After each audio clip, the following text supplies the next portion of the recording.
Dayna Martin. Thank you, Derek.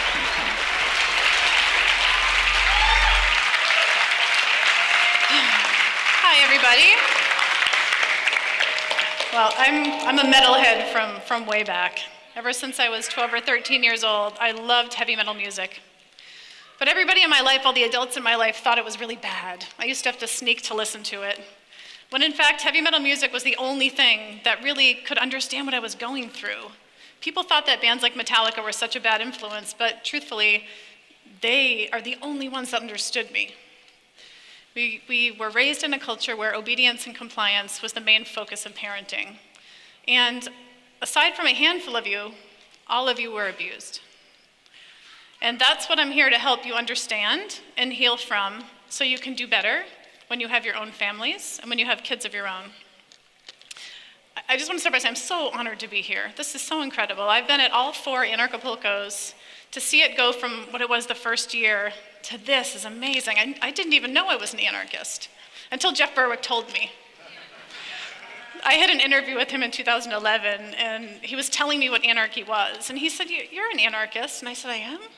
And he told me what it was, and I said, "Wow, I never knew that I was." But for me, this started with parenting. Anarchist type of parenting is what I want to share with you.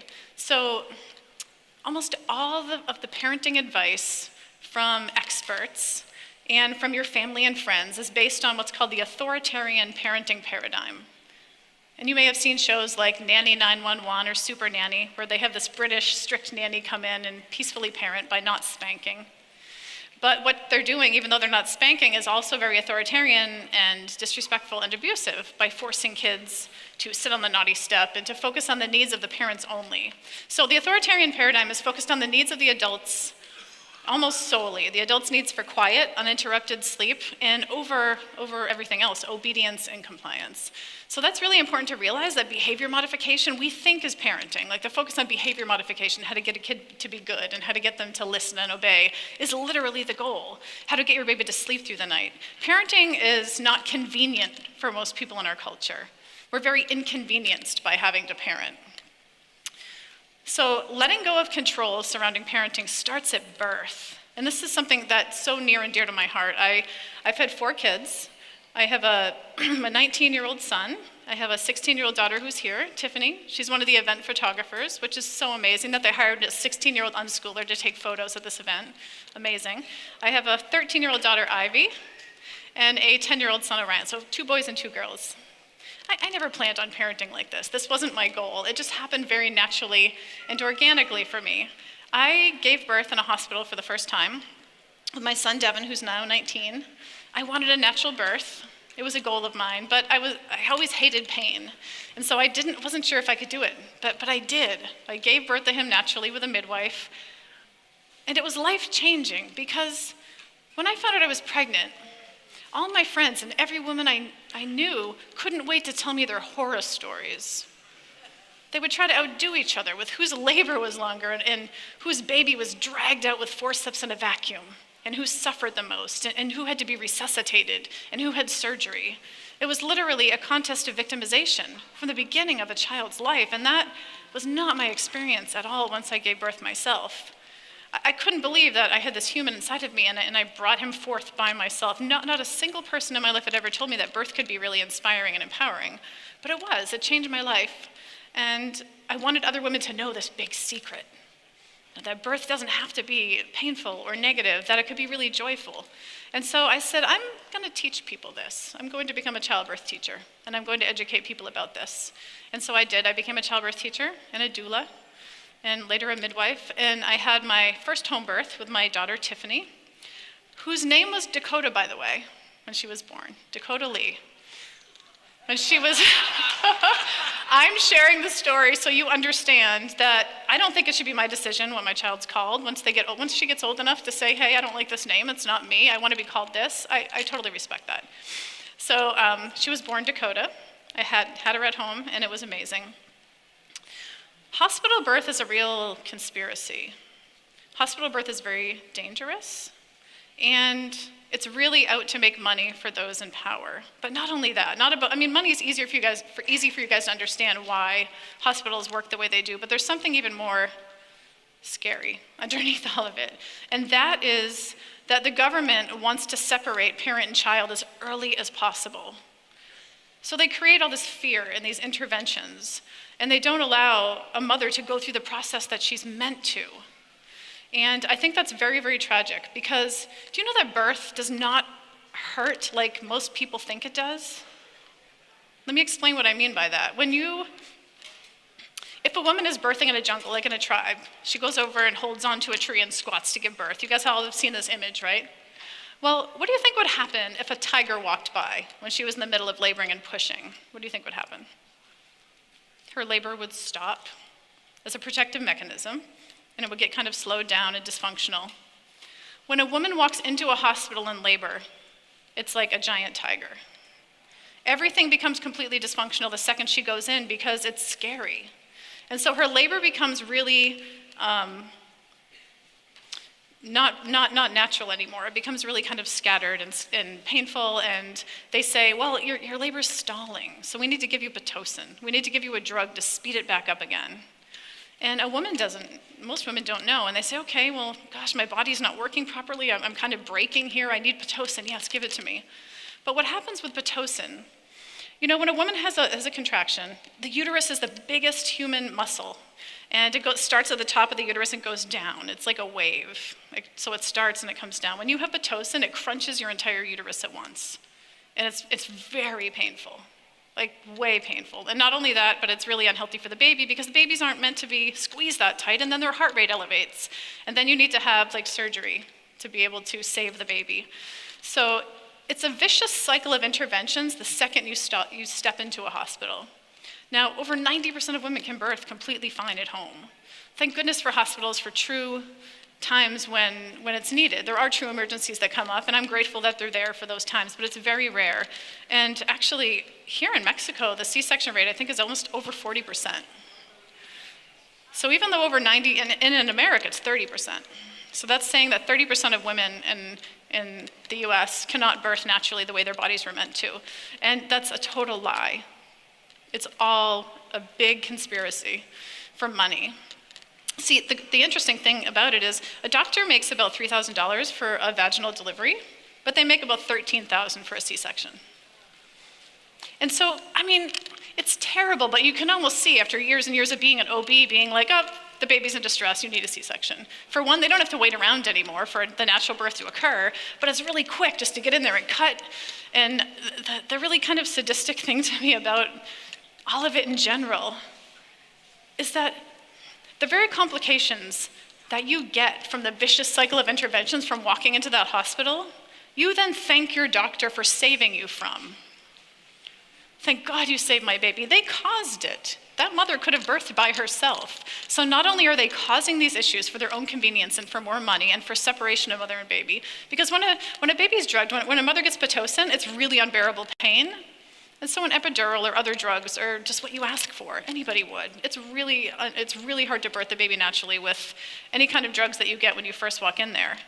And so mother's so drugged out, she can't connect or bond with her baby. The baby's so drugged out as a side effect, they can't properly bond or connect. And the first 2 hours of life after a baby's born, there's something called imprinting that happens, and it's very vital to the mother-child relationship. I remember feeling, after I gave birth to all of my kids because it was a natural birth, it changed me. I was born in that moment that all of those hormones and chemicals were released. I became a fiercely protective mother. I had no confidence before giving birth. I didn't. I was a shell of a person in comparison to when I did it by myself. Women are meant to go through this metamorphosis when they give birth. And so when that is robbed of a woman, with 90% of births in our culture, that bonding never occurs. And then you think your body's broken and you had to be rescued because your body didn't work properly enough and you didn't have the skills or the capability to do it good enough that you turned to an expert to save you from what you couldn't do. What kind of imprinting then happens for the rest of your parenting relationship? There's insecurity. You couldn't do it from the beginning. You couldn't birth properly, so you must have to turn to experts for everything else, from parenting advice to schooling, you name it. Because governments know when all of that stays intact, we are raising incredible, free-thinking, powerful families.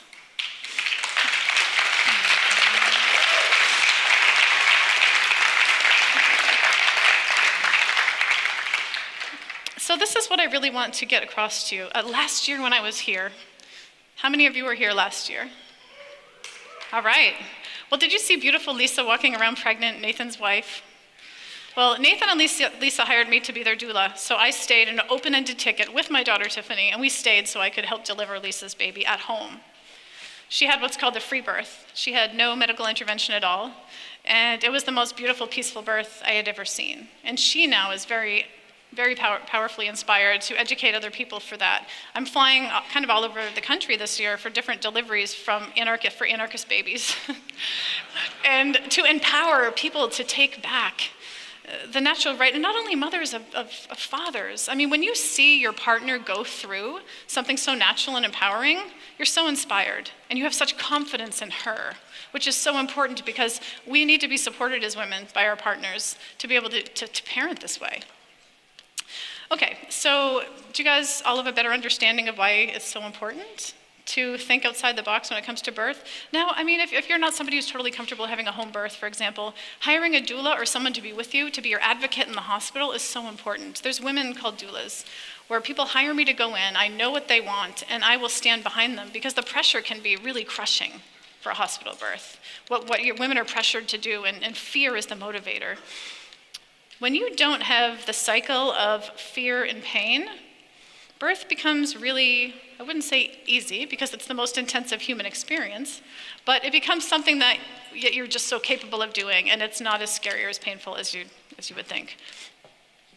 So 90% of parenting, 99% was the latest I researched. Books of parenting on the market today are focused on obedience and compliance. I just want to share that when I was in the hospital and I gave birth to Devin, the nurses came in the room and they were all like, oh, why don't you breastfeed him? Congratulations. And they said, do you want to watch TV? And I said, sure, you can turn it on. And they turned on the television. And as I was holding my newborn for the very first time, the Columbine shootings were happening live.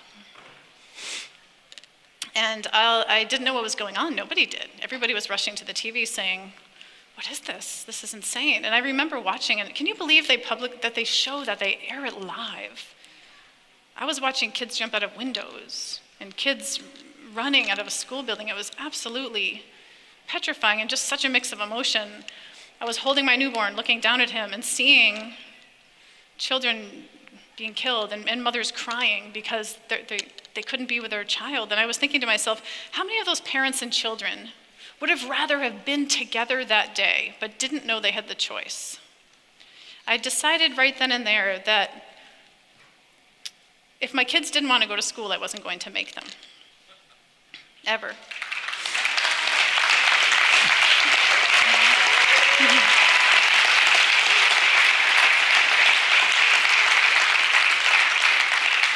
I think children's rights are one of the most overlooked components of raising a child. I don't think that children have the rights that they deserve in our culture. That if you're forcing a child in the school system, there is no way they're going to learn, and there's no way that they're going to thrive in life, that it should be an option to go to school or not, that forcing a child against their will and forced learning in general is very immoral and very cruel and abusive.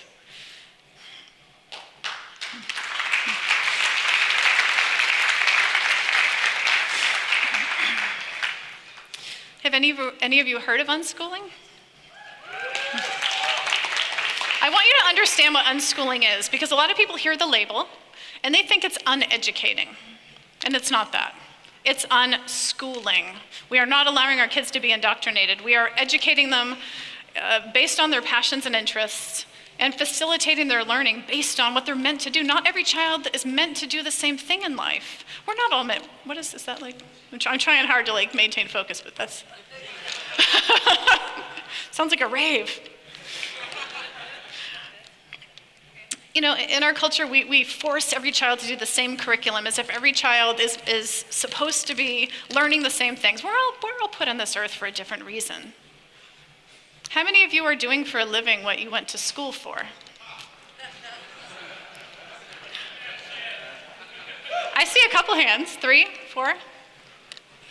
Cool. It's not a really big percentage. I went to school for college for astronomy.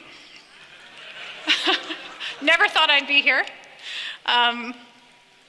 Anyway, so unschooling is based on the individual needs and passions of the child, and it's a very hands-on role. Education is a very, very important aspect of unschooling itself, but it does not come before the solid foundation of love, trust, and freedom in a family. The school's agenda always override the family's needs. And if your child's in school, you are not truly free. If you have to ask permission from an institution to spend time with your child, that is not freedom.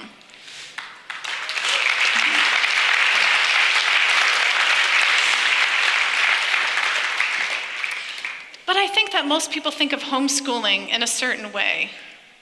We think of homeschooling, 90% of people or so are homeschooling for religious reasons, and they want to keep their kids away from corruption, away from what they consider dangerous influences. And so they do exactly what schools do, and they buy a curriculum, but they force their child to do a curriculum, for example, at the kitchen table instead of the classroom. Now, it's really not that different. It's just the location's different, but the intention and the damage is very much the same. If a child does not want to be doing it, it doesn't matter where it is.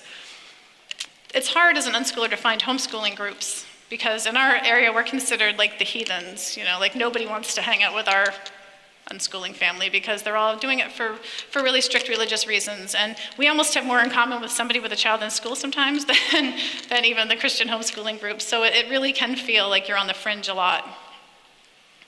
But it's a really joyful life when your children are interested in something. You need to bring as much of the world into their lives as possible to learn and grow from based on that interest. It's a very hands-on role, and as I've said before at other talks, it's definitely not for the lazy parent. We're led to believe that there's this secret window of opportunity for children to learn certain things, that if you miss that window, that they're never going to learn it. And nothing could be further from the truth. When I know when that window of opportunity happens and my children tell me, I know when they're ready to move on to something and when they're interested in something else. My kids, they all know how to read, all 4 of them, and they all know how to write. And they've never, ever, ever once done a workbook page or have been forced to practice writing or have been forced to read anything. Isn't that amazing? People don't believe it. People don't believe that that's true because they were told how necessary it is to be forced. Those that were trying to control you told you that was the only way and that it was abusive to do anything else, but it's a complete lie. That when you surround children with a written word, and a life rich with resources, learning happens, reading happens, just like when babies learn to walk and talk. It's true. Reading, writing, and math are all tools to help us get what we want in life, to help us get more of what we want in life. So what human being wouldn't want more tools to help them get more what they want? Well, when they're forced against their will, that's when they don't want to do it. So freedom in learning and respect in parenting is very, very important. None of my children have ever been punitively punished. They've never been grounded. In fact, my 10-year-old asked me the other day, what is grounding?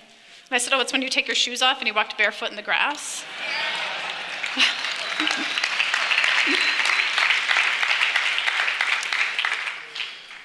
But just like I wouldn't punish punitively like a best friend or my mother or anybody I cared about, I would never punitively punish my children. But what do we do instead? People are so curious. They picture it like kids walking around crazy and being cruel and hurting each other. It's not true at all. We talk about things. But the most important thing that you guys have to realize that you've heard the saying, children learn what they live, right? That's like a saying that's out there. I see people with plaques on their walls, children learn what they live. But what does that really mean? So when you're in the authoritarian paradigm and you're punishing and controlling a child and saying, do as I say, not as I do, what are you modeling? What are they learning? They're learning that power rules and that you need to force everyone to meet your needs. And you hurt them when they don't. And that's how children grow up thinking it is in traditional parenting. Do you know that authoritarian parenting is not natural and none of you would do it if you were on a deserted island? Parents are trained to train their kids in our culture.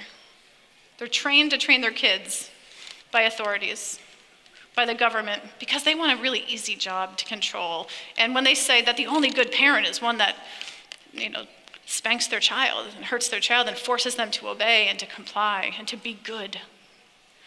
You're a bad parent if you do anything else.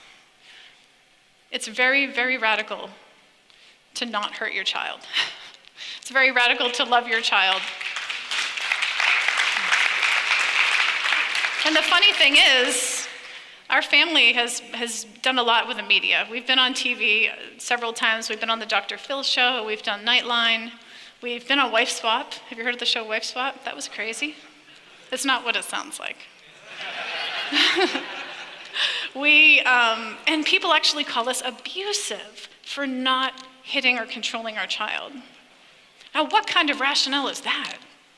People don't understand it. But this is why it's so great. I love talking to people about this because I think there's something deep down in every single one of you that is remembering that you knew this at some point in your life. You knew this to be true, and somehow you maybe lost your way and you forgot, or you were told that you were wrong. You were told that this is being done for your own good, that I'm doing this because I love you. I'm hurting you, taking this away, forcing you to do this, spanking you, grounding you, because I love you. If I wasn't doing these things, gosh, I wouldn't love you. Then we get so screwed up our whole lives. And then we have to take how many years of therapy and yoga, and we're trying so hard to get back in that present moment of knowing our goodness and our truth because it was robbed from us. Yes. What I'm hoping is that we are raising an entire new generation through all of us here as anarchists to raise free-thinking entrepreneurs, kids that won't need all the undoing that we need from our own upbringing, from our abuse. And to me, I think that peace starts here. This is the very root of how we can change the world, is through parenting peacefully, through living this way, through honoring our individual children as learners and free people. And so when you raise kids this way, you're raising kids to have a profession that they love and that they make money from. Because when you're not conditioned to just take orders and live this mundane life, jumping through hoops, you don't easily slip into a yes men kind of job and live miserably, like we saw in that video. I love that Metallica video. I cry almost every time I see it because it's so true. And Metallica actually was the first time I had ever heard of children's rights, when I was 15 and I heard that song. And then I went on to learn more, and I said, these guys get it. It's the unlikely people. So if your children want to listen to heavy metal, do not tell them not to. Allow them to explore whatever they need to.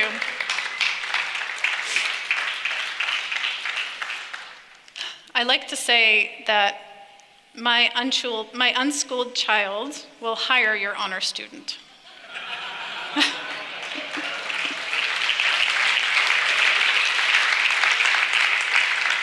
And I just want to thank you all so much for coming and being open-minded enough to hear about this philosophy. This is just the tip of the iceberg. It's hard to know how to do this. So you understand a basic idea. If you want to learn more on how to do it, there are so many beautiful resources out there. Meet with me, send me a message. I'm happy to point you in any direction. And I think that we should start a revolution here today.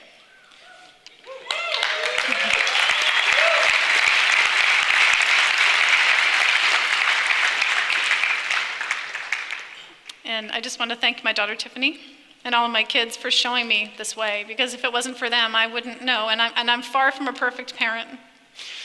But the big difference is we know how to talk to each other and we know how to apologize when we make mistakes. And because I was raised, I still have broken pieces that I'm healing. So you do not have to worry that if you make mistakes on this path, because I do. I think all of us parents do.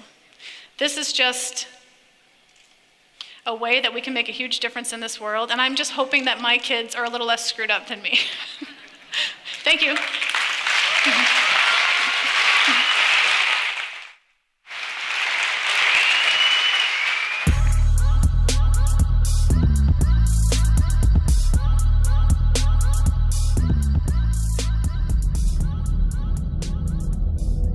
There was an idea to bring together a group of remarkable people, to see if we could become something more. So when they needed us, we could fight the battles that they never could.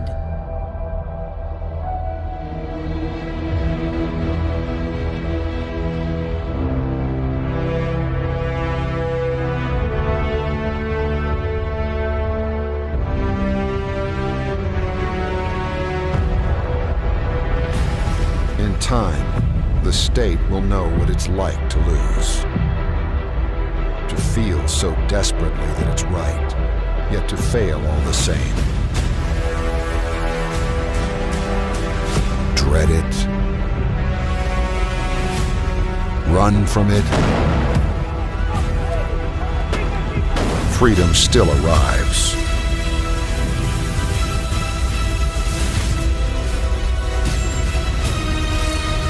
Vacate the state.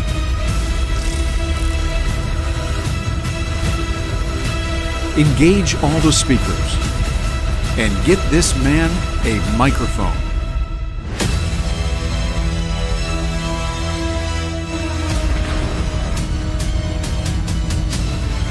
Fun isn't something that one considers when eradicating tyranny. But this does put a smile on my face.